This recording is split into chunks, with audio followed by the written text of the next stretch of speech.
ይህንን ታውቁ ኖሯል? ኢየሱስ በመስቀል ሲሰቀል በሰው ልጆች ላይ ከባድ ጥፋት ሊፈጸም እንደነበር እንዲህ ነው። መጽሐፍ ቅዱስ ኢየሱስ በተሰቀለ ጊዜ የሰማይ ፍጥረታት በሙሉ ይህንን ክስተት ይመለከቱ እንደነበር ይነግረናል።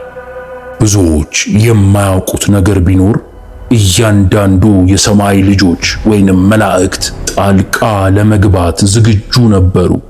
እነዚህ የሰማይ ፍጥረታት ከኢየሱስ አንድ ቃል ብቻ ነበር የሚጠብቁት። አንድ ቃል እና ሁሉም መለኮታዊ ኃይል በምድርና በሰው ልጆች ላይ ጥፋትና ሞት በሆነ ነበር።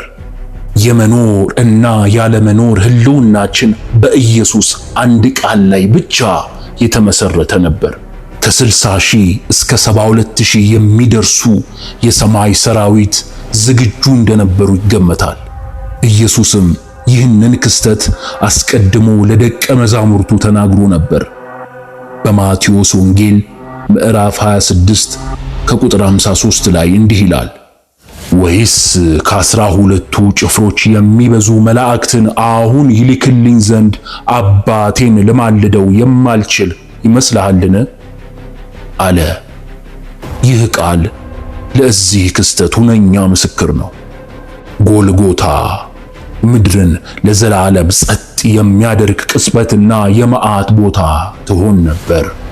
አስቡት፣ በአንድ ቃል ውሳኔ ላይ የተመሰረተ የሰው ልጅ ዕጣ ፈንታ። ነገር ግን ኢየሱስ በማያልቀው ርኅራኄውና ትዕግስቱ ይቅርታን መረጠ። መላእክቱንም አልጠራም።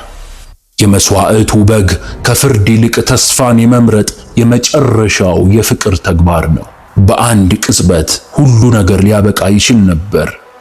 ነገር ግን ፍቅሩ፣ ይቅርታውና ትዕግስቱ የዓለምንና የሰው ልጅን ታሪክ ለዘላለም ለወጠው። ክብርና ምስጋና ለድንግል ማርያም ልጅ ይሁን። አሜን።